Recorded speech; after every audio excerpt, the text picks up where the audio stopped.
and that went very sour. That got me into gambling straight away. And I used to bet every day. I used to go in there and sit in there, and I used to enjoy it. I used to look around and see characters, and I enjoyed it. And when This days of Kenny Sansom's career so far. His captaincy of Arsenal has coincided with the team's best performances for a couple of years, and the club stand proudly and deservedly at the top of the First Division. He was insane. When you talk about Kenny Sansom's toughest rivals, you're talking about attackers who tested him week after week in the 80s. These weren't just tough opponents, they made him question everything he knew. They forced him to think faster, move quicker, stay sharper. So who were the 5 that tested him most? Let's count them down. Kenny Sansom earned 86 England caps and spent 8 years at Arsenal. Born in South London, raised by a strong mother, he brought a unique blend to defending. Off the pitch, he was a joker with Norman Wisdom impersonations and sharp humour. On the pitch, he was reliable and never let the side down. In the 80s, the fullback's job was simple: stop the winger or lose. The Arsenal back four relied on synchronisation and the offside trap. When that broke down, chaos followed fast.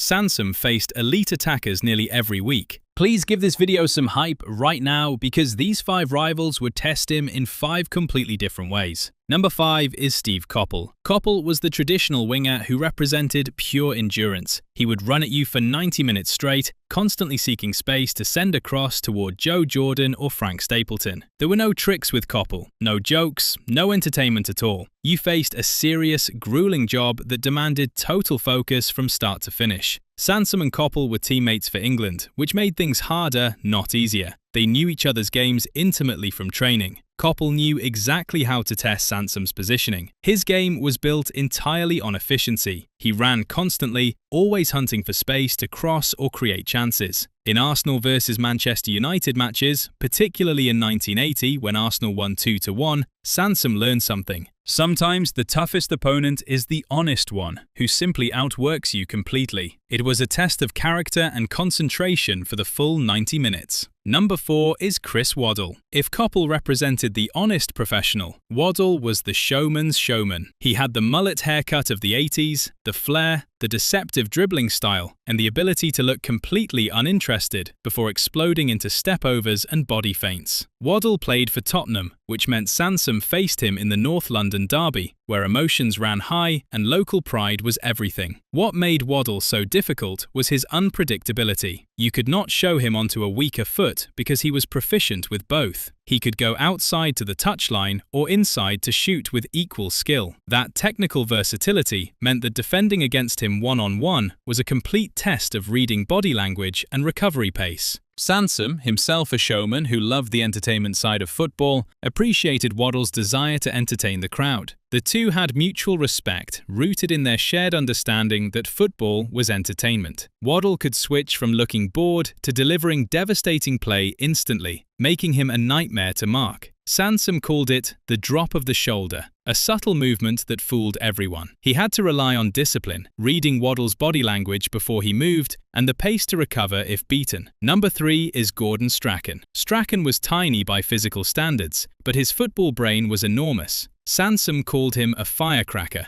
a player who used constant movement, short, sharp passing, and high intelligence to manipulate space and irritate defenders. Unlike the physical threats or the showman, Strachan demanded something different altogether. This was a mental chess match. The Arsenal versus Manchester United rivalry in the 80s was one of the fiercest in England, and Sansom Strachan was often central to these battles. Strachan would trundle along the right flank, looking ordinary, then deliver damage with a clever pass or a decisive cross. He was constantly moving, never giving you peace, never giving you a moment to breathe. Strachan was also known for his verbal engagement on the pitch, his chatter, his refusal to be sidelined. Sansom appreciated this because he himself was a communicator and a personality. The toughness of Strachan lay in demanding 90 minutes of total concentration. You had to be a thinker, not just a tackler. He required Sansom to use his intelligence, to anticipate runs, to read the game at a higher level. In a 4-0 defeat at Old Trafford in 1984, Sansom learned that mental sharpness was just as important as physical ability. Number 2 is John Barnes. If Strachan represented the mental challenge, Barnes represented the physical-technical fusion. He was the new breed of winger,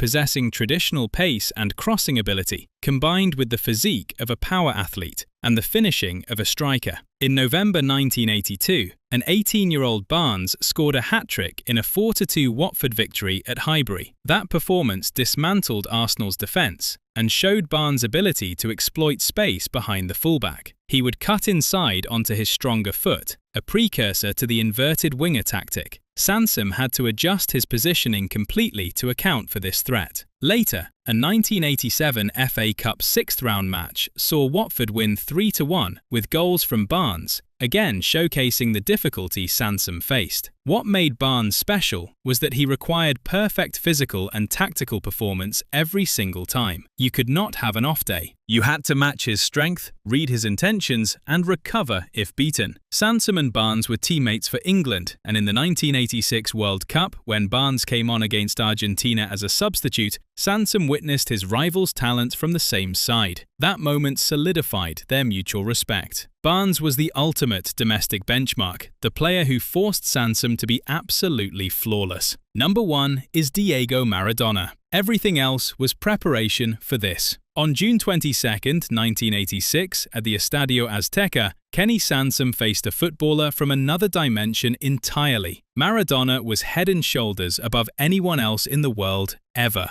Sansom was mesmerized and transfixed by his abilities. Maradona scared absolutely everybody. The Hand of God goal at 51 minutes happened because of the intense pressure Maradona applied to the England defence. It was defensive confusion and Steve Hodges' lapse. But the real moment came 4 minutes later.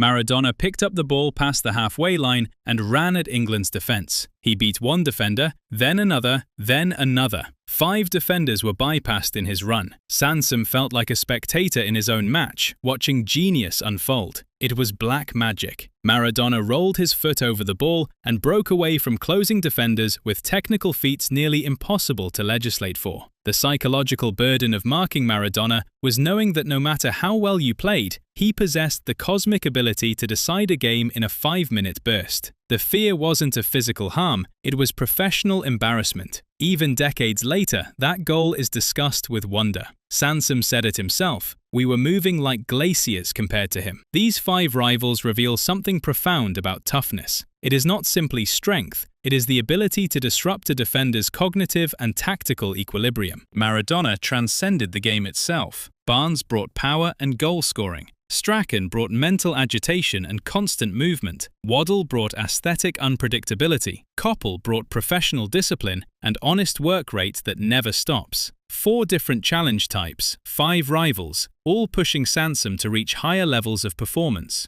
Kenny Sansom was the lucky man who tested himself against the very best in the world. His clean style of defending and his outpositioning of opponents set standards that modern defenders still follow today. Like, subscribe, and tell us in the comments which of these 5 rivals would be your personal nightmare.